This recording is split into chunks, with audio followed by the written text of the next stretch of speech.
Hello everyone, good morning to all. कैसे हैं आप सभी? उम्मीद करते हैं आप सब अच्छे होंगे। आज हम 10 दिसंबर 2025 की वेडनेसडे की इम्पोर्टेंट न्यूज़ को हम कवर करने वाले हैं। ये हमारा daily the Hindu news analysis का सेशन रहता है। इसमें हम polity, IR, history, art and culture, economy, science and tech, environment, geography, इनसे रिलेटेड हम इम्पोर्टेंट न्यूज़ को कवर करते हैं जो कि क्वेश्चन में जिनका एग्जाम में क्वेश्चन पूछे जाने के चांसेस ज़्यादा होते हैं।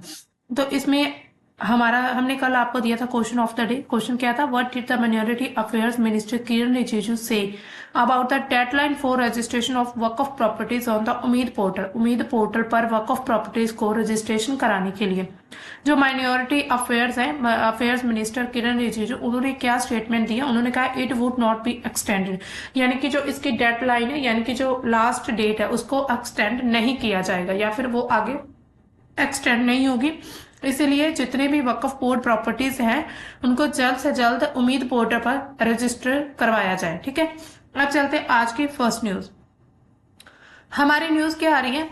Citizenship under CAA only after scrutiny supreme court. तो सुप्रीम कोर्ट का एक बयान आया, उन्होंने कहा है कि जो नागरिकता है वो सिर्फ और सिर्फ स्क्रूटनी के बाद, यानी कि गहन जांच होगी, उसके बाद CA के तहत CAA यानी कि इसको अगर हम देखें, सिटीजनशिप अमेंडमेंट एक्ट जो है ये उसके तहत दी जाएगी, लेकिन पहले पूरी स्क्रूटनी होगी, उनकी पूरी जांच की जाएगी, वेरीफाई होगा, उसके बाद ही यहाँ पर जितने भी प्रवासी या फिर हम बात करें जो शरणार्थी जितने भी भारत में रहते हैं उनको फिर ही जो है सिटीजनशिप माना जाएगा भारत का।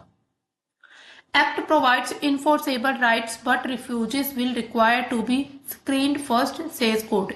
कोर्ट क्या कहता है कि एक्ट जो है ये प्रोवाइड करता है इन्फोर्सेबल राइट्स, यानी कि एक तरह से राइट जो है, अधिकार जो है लोगों को दिए जा सकते हैं जबरदस्ती भी, मतलब फोर्स के साथ भी, एक तरह फोर्सफुली भी रिफ्यूजी को, लेकिन उसके लिए पहले उनकी जो स्क्रीन, यानी कि उनको पहले वेरीफाई करना या फिर उनकी पूरी एक तरह से स्क्रूटनी होगी, उनकी पूरी जांच होगी, उसके बाद ही ये उनको नागरिकता दी जाएगी।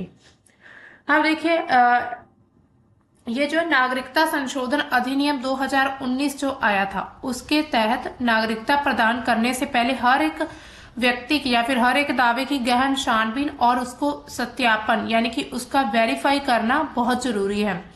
ये फैसला चीफ जस्टिस संजीव सूर्यकांत की अगुवाई वाली जो बेंच थी उन्होंने सुनाया है। इसका उद्देश्य क्या है? CAA का अगर हम उद्देश्य देखें नागरिकता संशोधन अधिनियम का, तो 3 जो हमारे पड़ोसी देश है, जिसमें पाकिस्तान, बांग्लादेश और अफगानिस्तान जो है, उनके धार्मिक उत्पीड़न के शिकार जितने भी वहां पर हिंदू कम्युनिटी है, सिख, बौद्ध, जैन, पारसी, ईसाई, जितने भी अल्पसंख्यक भारत में, उनको नागरिकता प्रदान करने के लिए ये जो एक्ट है ये बनाया गया। लेकिन कोर्ट ने स्पष्ट कहा कि ये प्रावधान स्वचालित नहीं है, हर आवेदन की जांच होनी चाहिए, यानी कि अपने आप ये लागू नहीं हो जाता इसको, यानी कि स्वचालित, यानी कि खुद से लागू नहीं हो जाता कि कोई अगर मान लीजिए अफगानिस्तान से कोई भी यहाँ पर नागरिक आया, उसका वहां पर धार्मिक उत्पीड़न हो रहा है, धार्मिक शोषण किया जा रहा है, तो भारत में आया तो वो भारत का नागरिक बन गया, ऐसा नहीं है। इसके लिए पूरी आवेदन की, यानी कि जो भी आवेदन किया जाएगा उसकी जांच होगी, उसके बाद ही उसको भारत का नागरिक घोषित किया जाएगा। अब देखिए, इसके अलावा SIR प्रक्रिया का असर क्या इस पर पड़ रहा है? मतदाता सूची का जब SIR स्पेशल इंटेंसिव रिवीजन जब हुआ, उसके दौरान CAA जो लाभार्थी, उनको चिंता हो रही थी कि वोटर सूची से उनको बाहर निकाल दिया जाएगा। इसके अलावा CGI ने क्या कहा है कि CAA के तहत नागरिकता मिलने के बाद भी कुछ शर्तें जो है वो पूरी करनी होंगी, जैसे कि दस्तावेज, यानी कि डॉक्यूमेंटेशन पूरी कंप्लीट होनी चाहिए। इसके अलावा इससे जो शरणार्थी है वो बिना देश के नहीं होंगे, लेकिन उनकी जो प्रक्रिया है वो सख्त हो जाएगी, यानी कि उनका एक देश उनको मिल जाएगा, यानी कि जो भी शरणार्थी है उनको, लेकिन फिर भी जो पूरा उनके बाद भी इतना ही काम खत्म नहीं होता, उसके बाद भी उनको वेरीफाई करवाना होगा। इसके अलावा यहाँ पर चुनाव आयोग की क्या भूमिका दिखाई जा रही है? तो चुनाव आयोग क्या है? कोर्ट ने चुनाव आयोग से ये सवाल किया है कि क्या संदिग्ध नागरिकता की शुरुआती जांच भी नहीं की जा सकती, यानी कि एक क्वेश्चन किया गया है कि अगर मान लीजिए किसी व्यक्ति पर आपको डाउट है, डाउटफुल पर्सन है, तो उसकी जो शुरुआती जांच है वो भी नहीं होगी। हालांकि इलेक्शन कमीशन ने क्या कहा है? उन्होंने आश्वासन दिया है कि SIR नागरिकता समाप्त नहीं करता, ये केवल मतदाता सूची को अपडेट करने के लिए। तो जो इलेक्शन कमीशन है उन्होंने क्या कहा है कि ये जो SIR प्रोसेस हो रहा है, एक प्रक्रिया चल रही है, इससे ये नहीं होगा कि किसी व्यक्ति की नागरिकता खत्म हो जाएगी। इससे क्या है, सिर्फ उसको अपडेट किया जा रहा है। इसके अलावा नागरिकता का अधिकार क्या है? नागरिकता का अंतिम फैसला जो है गृह मंत्रालय के पास है, यानी कि यूनियन मिनिस्ट्री के पास है कि उन्होंने किस व्यक्ति को नागरिकता देनी है, किसे नहीं देनी है। सुप्रीम कोर्ट ने पहले भी ये कहा था कि इलेक्शन कमीशन का काम नागरिकता की जांच नहीं है, बल्कि मताधिकार यानी कि उनको वोट देने के अधिकार को सुनिश्चित करना कि कौन व्यक्ति वोट देने के लिए एलिजिबल है, उसको ये अधिकार मिलना चाहिए। तो बस इसी पर ही सुप्रीम कोर्ट ने ये फैसला सुनाया। अब देखिए, इसके अलावा जो नागरिकता संशोधन अधिनियम है उसके खिलाफ जो विरोध प्रदर्शन हो रहे हैं, ये अधिनियम जो था 2019 को पारित किया गया था। 2019 को एक्ट बना। ये भारत में धार्मिक आधार पर ये भेदभाव पूर्ण माना जाता है, क्योंकि ये अफगानिस्तान, इसके साथ बांग्लादेश और पाकिस्तान से जो हिंदू, सिख, ईसाई, पारसी, जैन, बौद्ध है, उनको तेज नागरिकता प्रदान करता है, लेकिन इन सभी में से मुस्लिमों को बाहर रखता है। तो इसको क्या कहा जा रहा है कि ये धार्मिक विरोधी अधिनियम है, धर्म के विरोध। इसके अलावा 2024 में जो ये नागरिकता संशोधन अधिनियम था, उसकी अधिसूचना के बाद विरोध जो है वो एक बार फिर से बढ़ उठा है, यानी कि लोगों के द्वारा विरोध भी किया जा रहा है, क्योंकि इसमें मुस्लिम लोगों को शामिल नहीं किया गया। इसके अलावा 2019-20 के बहुत बड़े विद्रोह हुए थे इस अधिनियम को लेकर। पूरे दिल्ली में एक तरह से दंगे हो चुके थे, वहां पर बहुत ही ज्यादा हिंसा भड़की थी। इसके अलावा विरोध के कारण क्या बताए जा रहे हैं? पहला कारण तो यही है कि भेदभाव किया जा रहा है। दूसरा कारण क्या है कि एनआरसी से जुड़ाव, यानी कि सीएए को एनआरसी के साथ जोड़कर देखा जाता है कि असम में जो 19 लाख लोगों को विदेशी घोषित कर चुका है। एनआरसी एक ऐसी बॉडी है जो असम में जितने लोग रहते हैं उनमें से 19 लाख लोगों को उसने कहा है कि ये लोग विदेशी हैं, यानी कि ये भारत के नहीं हैं। तो इसी तरह ऐसा माना जा रहा है कि इस एक्ट के तहत भी भारतीयों को नागरिकता जो है वो खत्म की जाएगी। इसके अलावा असम में वहां पर जो स्थानीय आबादी बांग्लादेश जो प्रवासी है, प्रवास करने से वहां पर डरती है। इसके अलावा मानव अधिकारों का उल्लंघन भी माना जा रहा है। इसका प्रभाव क्या होगा? ये जो प्रदर्शन, जब विरोध प्रदर्शन होते हैं, इसमें बहुत सारी हिंसा भड़कती है, इसमें बहुत सारे लोग जख्मी होते हैं, उनका एक तरह से बहुत ही ज्यादा गिरफ्तारियां होती हैं। इसके अलावा याचिकाएं भी दायर की जाती है, लेकिन अभी तक फिर भी कोर्ट में, सुप्रीम कोर्ट में याचिकाएं काफी लंबित हैं। अब चलते हैं नेक्स्ट न्यूज की तरफ। नेक्स्ट न्यूज क्या आ रही है? तो Trump moves tariff on Indian rice move में अफेक्ट यूएस मोर, यानी कि ट्रम्प जो है अब वो भारतीय चावल पर भी टैरिफ लगाने पर विचार कर रहे हैं। इस कदम से अमेरिका पर भी असर पड़ सकता है। यहाँ पर आप देख सकते हैं US share in India's rice export, यानी कि यूएस का शेयर है कितना एक्सपोर्ट करता है। India share in US rice import, यानी कि जो यूएस में जो राइस इंपोर्ट किया जाता है भारत का, तो वो कितना है, यहाँ पर आप देख सकते हैं दोनों में डिफरेंस बहुत ज्यादा है।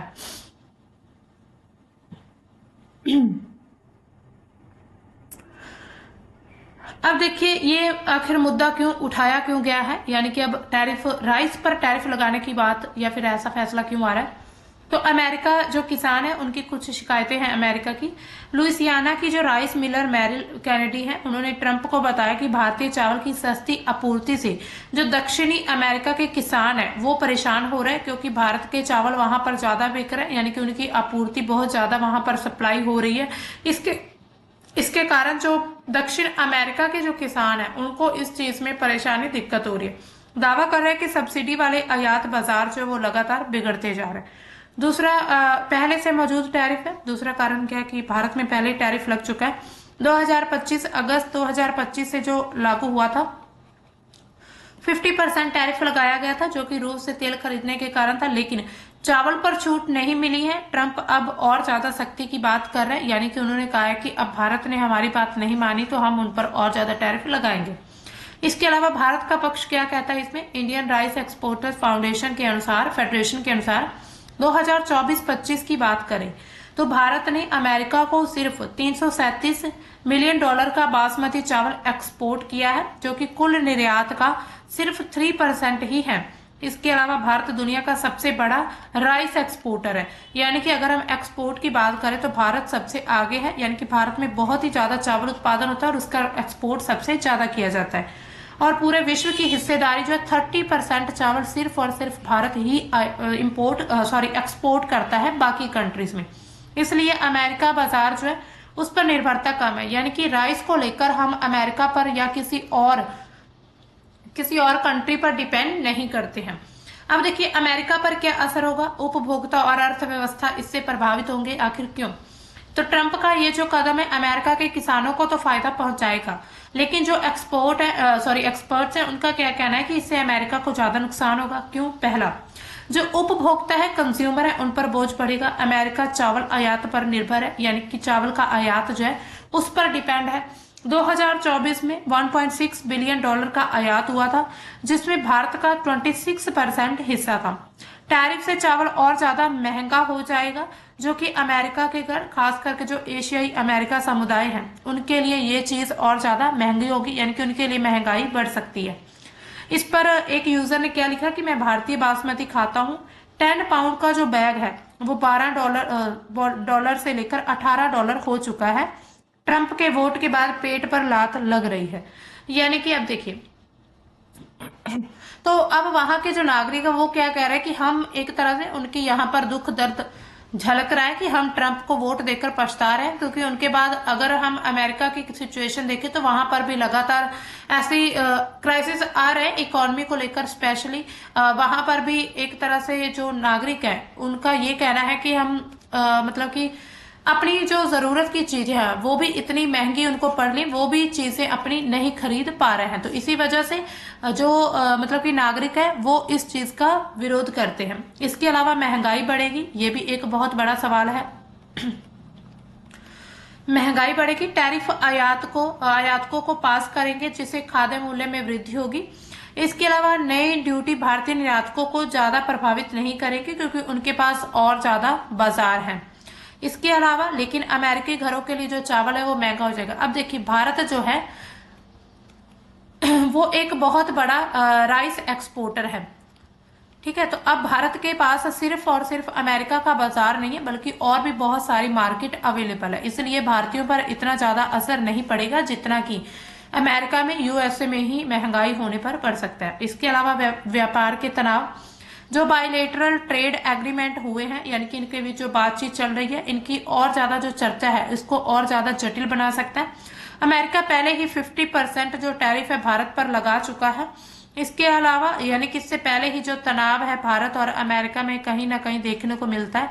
हालांकि दिखाते यही है कि दोनों देश जो है वो काफी ज्यादा मतलब देशों में बहुत ही गहरी दोस्ती है, ऐसा दिखाया जाता है। लेकिन सबको पता है कि कहीं ना कहीं तनाव इसमें नजर आते हैं जब ये टैरिफ लगा उसके बाद। इसके अलावा एक यूजर ने क्या कहा है, अब जो सोशल मीडिया पर पोस्ट है उसमें कहा है कि ट्रंप का बल्फ भारत के कृषि निर्यात अमेरिका से कहीं बड़े हैं। इसके अलावा भारतीय बाजार पर सीमित असर, यानी कि भारत के बाजार पर असर बहुत कम पड़ेगा। अगर टैरिफ, अगर ट्रंप सोचे या फिर कोई यूएसए ये कहे कि हम इंडिया पर टैरिफ लगाकर हम उनकी जो इकोनॉमी को डाउन कर सकते हैं या फिर हम खुद को बचा लेंगे, तो ऐसा नहीं है। तो भारत के पास और बहुत ज्यादा बाजार है। चावल शेयर में गिरावट आ सकती है, लेकिन इसे निर्यातक पर प्रतीकात्मक मान रहे हैं, यानी कि भारत जो है यूरोप, इसके साथ मिडिल ईस्ट जैसे जो बाजार है उन पर लगातार फोकस कर रहा है। और ऐसे में जो भारत के पास अन्य विकल्प भी अभी मौजूद हैं, यानी कि अमेरिका के अलावा और भी बहुत कंट्रीज हैं जो कि भारत जिनको एक्सपोर्ट करेगा, ठीक है।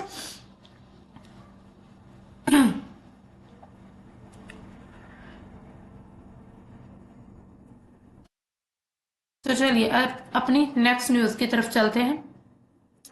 नेक्स्ट न्यूज क्या आ रही है, Aditya L1 joins global effort revealing why the 2024 solar storm to behaved unusually. यानी कि 2024 के सौर तूफान के जो असामान्य व्यवहार था, यानी कि जो उनका अनयूजली बिहेव्ड था, उसके कारणों का पता लगाने के लिए जो आदित्य L1 है वो उसमें शामिल हो चुका है पूरे विश्व के प्रयासों में, ठीक है। पहले हम देखते हैं आदित्य L1 आखिर क्या है।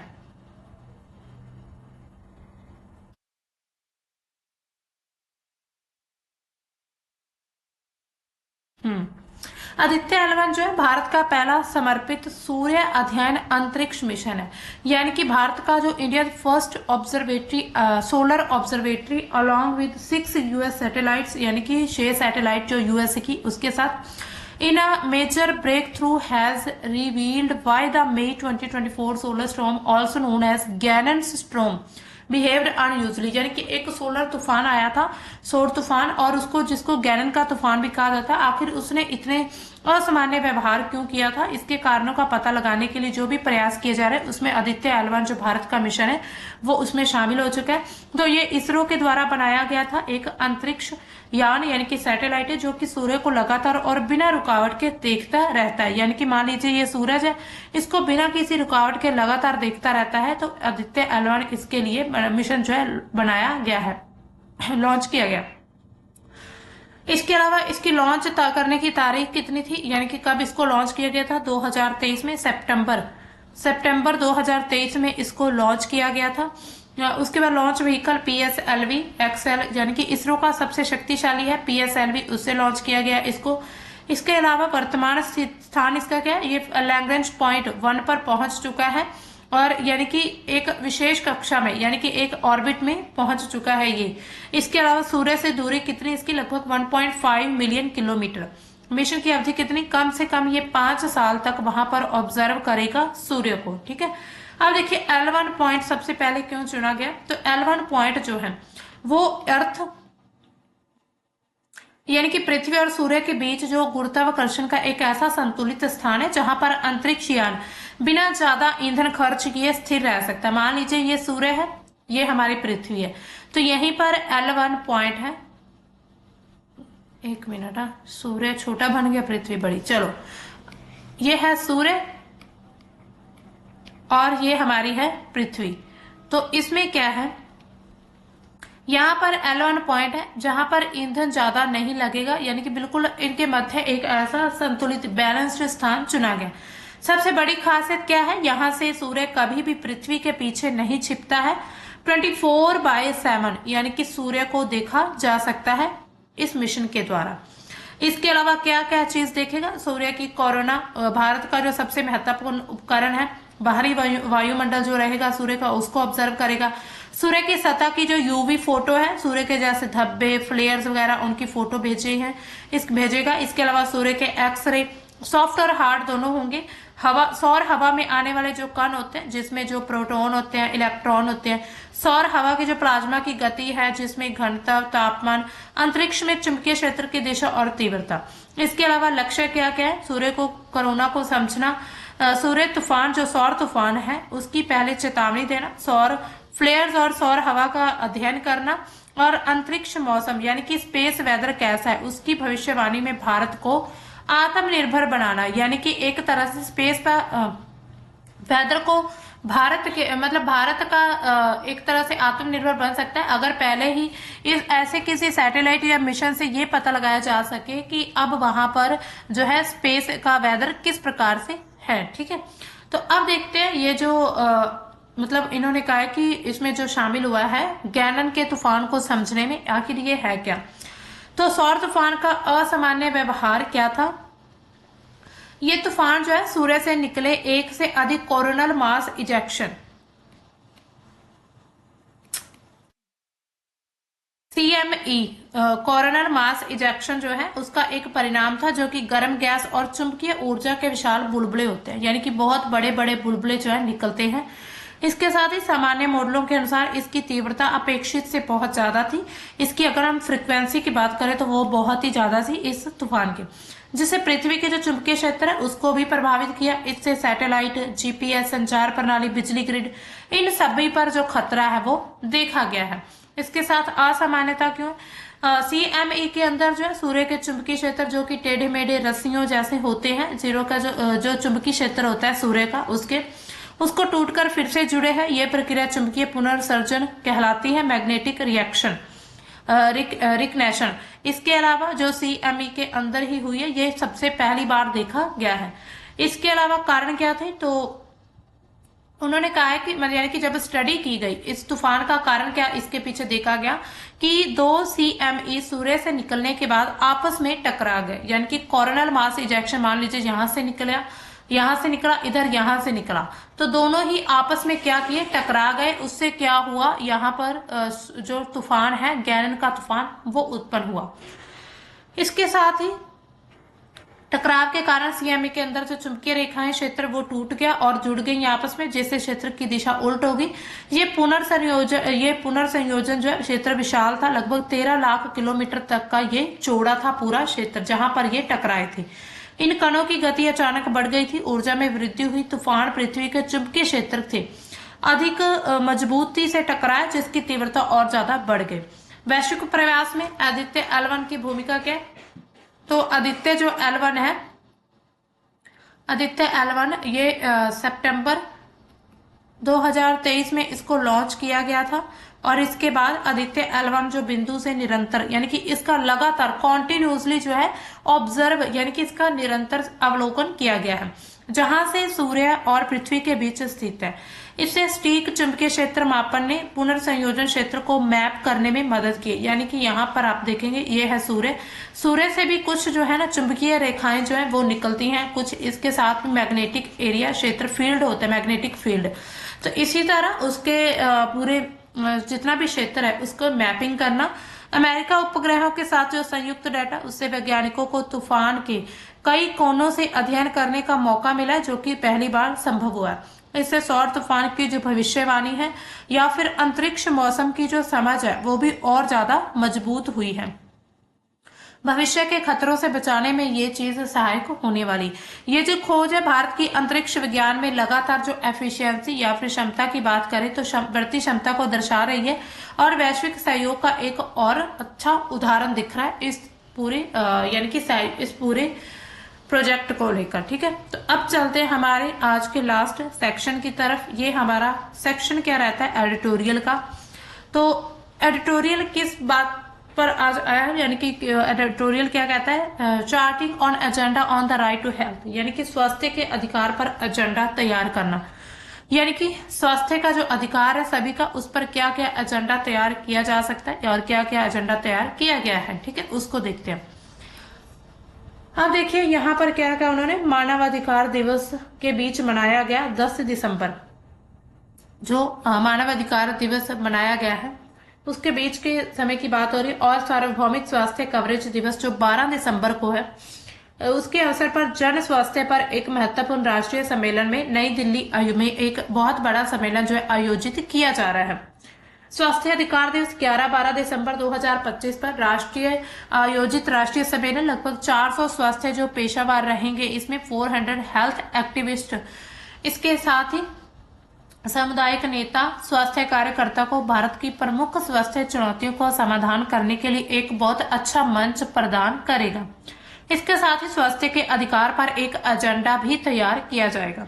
जन स्वास्थ्य अभियान पीपल्स हेल्थ मूवमेंट इंडिया के द्वारा आयोजित, जिसमें 20 से अधिक राज्यों के जो विविध नेटवर्क, नागरिक समाज संगठन सभी शामिल है। ये जो सम्मेलन है कोविड के संकट से सबक लेगा, साथ ही स्वास्थ्य के अधिकार की जो पहल है उसको और ज्यादा मजबूत करेगा, स्वास्थ्य सेवा के लिए और व्यवसायीकरण के लिए विकल्प जब वो प्रस्तुत करेगा। इसके अलावा यहाँ पर अगर हम देखें, इसमें चैलेंजिंग प्राइवेटाइजेशन क्या है, निजीकरण को चुनौती देना। यानी कि प्राइवेटाइजेशन जो किया जा रहा है हेल्थ के क्षेत्र में या फिर हम किसी भी क्षेत्र में जब देखते हैं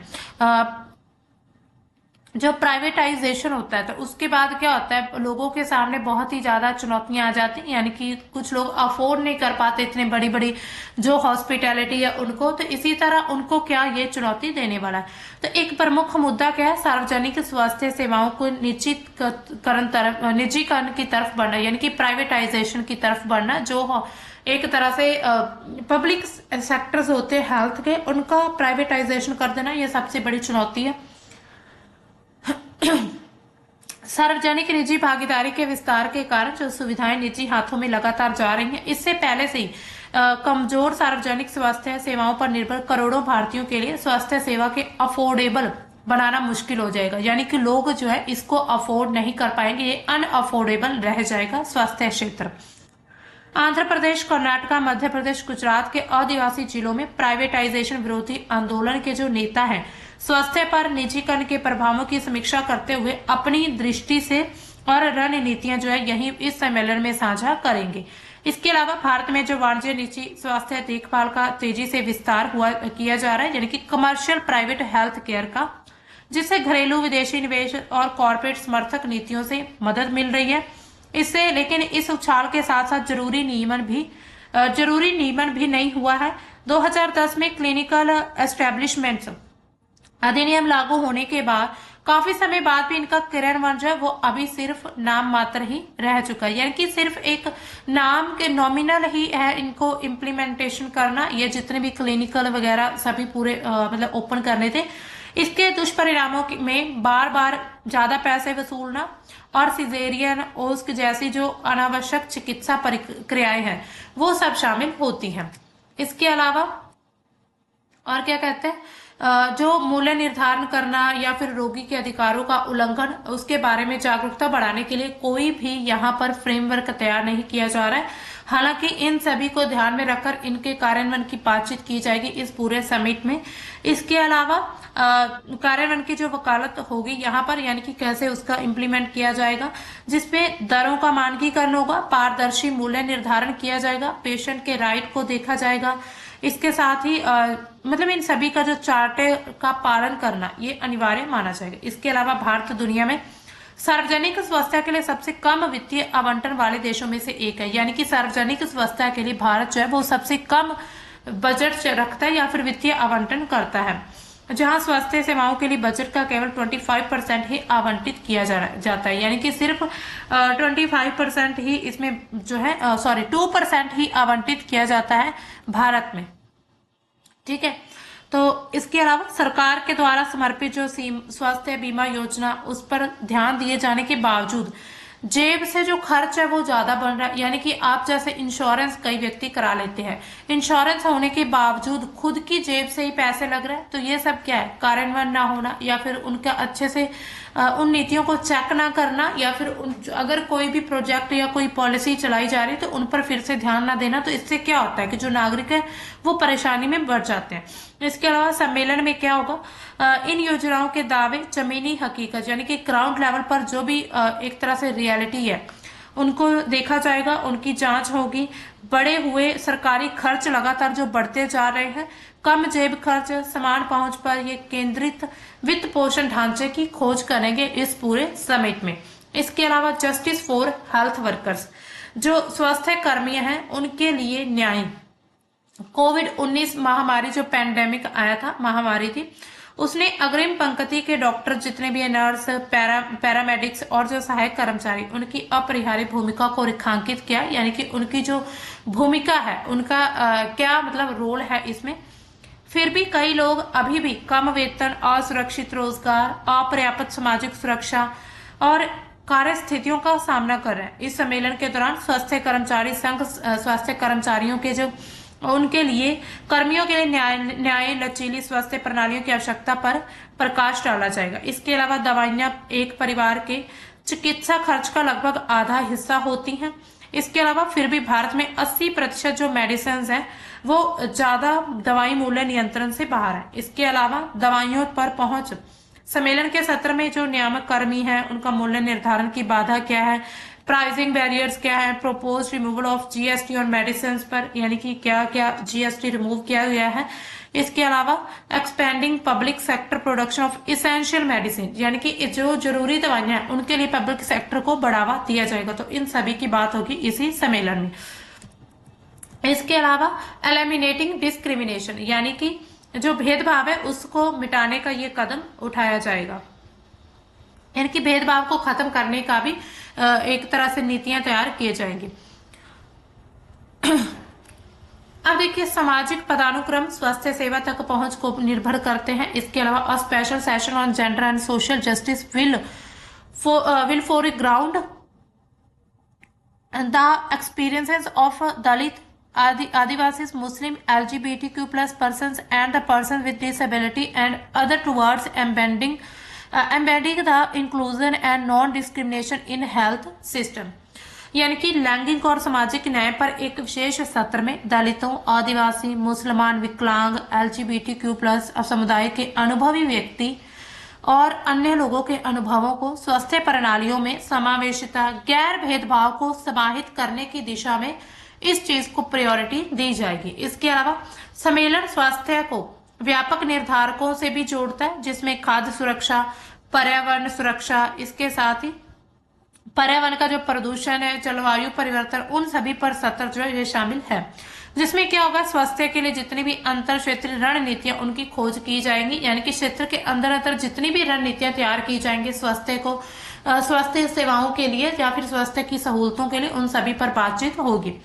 इसके अलावा ये जो सम्मेलन है संसद के शीतकालीन सत्र के दौरान आयोजित किया गया, यानी कि अभी जो विंटर सेशन चल रहा है पार्लियामेंट का, आप सभी को पता है। And dialogue will be held between delegates and members of parliament to highlight pressing health policy issues. और इसमें स्वास्थ्य नीति के ज्वलंत मुद्दों पर प्रकाश डालने के लिए जो प्रतिनिधि संसद सदस्यों के बीच संवाद आयोजित किया जाएगा। इसी साल 25th एनिवर्सरी ऑफ जन स्वास्थ्य अभियान की। During this time the Jan Swasthya Abhiyan has worked across over 20 states with in women's organization, science groups, rural movements, patient groups and civil society network to advance diverse health rights and pro people policies। इसी वर्ष जन स्वास्थ्य अभियान की 25वीं वर्षगांठ। इसी दौरान JSA ने 20 से ज्यादा राज्यों में महिला संगठन, विज्ञान समूह, ग्रामीण आंदोलन, रोगी समूह, नागरिक समाज संगठनों के साथ मिलकर विविध स्वास्थ्य अधिकार और जनहितैषी नीतियों को आगे बढ़ाने के लिए काम किया। यह सम्मेलन जो रहेगा 10 से 12 का, इस विरासत का जश्न मनाया जाएगा, दीर्घकालिक गठबंधनों को नवीकृत करेगा और भविष्य के लिए कुछ रणनीतियां तैयार करेगा। The national convention on health rights is a call to action for everyone in India who believes that health must be a basic human right. राष्ट्रीय स्वास्थ्य अधिकारों पर कन्वेंशन भारत में उन सभी के लिए एक आह्वान है जो कि मानते हैं स्वास्थ्य एक बुनियादी मानव अधिकार होना चाहिए, या फिर हाँ बिल्कुल होना चाहिए स्वास्थ्य एक बुनियादी मानव अधिकार, क्योंकि अगर लोग या फिर जनता स्वस्थ रहेगी तभी कोई देश है वो तरक्की कर पाएगा। Lessons from past campaigns will meet the energies the present, shaping a popular narrative and demands for policies to ensure the right to health for all the decade ahead। overarching message remains clear: health care for people, not profits। यानी कि पिछले अभियानों से जितने भी सबक मिले हैं वर्तमान की ऊर्जा से मेल खाएंगे, एक लोकप्रिय आख्यान को आकार देंगे, आने वाले दशक में सभी के लिए स्वास्थ्य के अधिकार को सुनिश्चित करने के लिए सरकारों की मांगों को जन्म देंगे। व्यापक संदेश क्या स्पष्ट करता है? स्वास्थ्य सेवा लोगों के लिए, ना कि मुनाफे के लिए होनी चाहिए, यानी कि health care for people not for profit. Health care जो है वो लोगों के लिए हो, प्रॉफिट के लिए ना हो। तो ये था हमारा हेल्थ, यानी कि जो हेल्थ इश्यू है उनको लेकर। अब चलते हैं आज का जो आपका क्वेश्चन ऑफ द डे क्या है। What percentage of women served in HVI high heat vulnerable index जो है district reported symptoms like fatigue, dizziness, dehydration and gastrointestinal discomfort during peak heat months. तो इसमें कितने परसेंट वुमेन का जो सर्वे है वो किया गया, कितनी परसेंट वुमेन ऐसी पाएंगे जिनमें ये सभी परेशानियां या सभी डिजीज जो सिम्टम्स है, जो सभी लक्षण देखे गए। तो आपने इसका सही ऑप्शन बताना है कमेंट सेक्शन में, और कल आपको राइट ऑप्शन मिल जाएगा इसका। तो दोस्तों आज का सेशन हमारा इतना ही था द हिंदू का। मिलते हैं हम अपने कल के द हिंदू के सेशन में, तब तक के लिए बाय, थैंक्स फॉर वॉचिंग।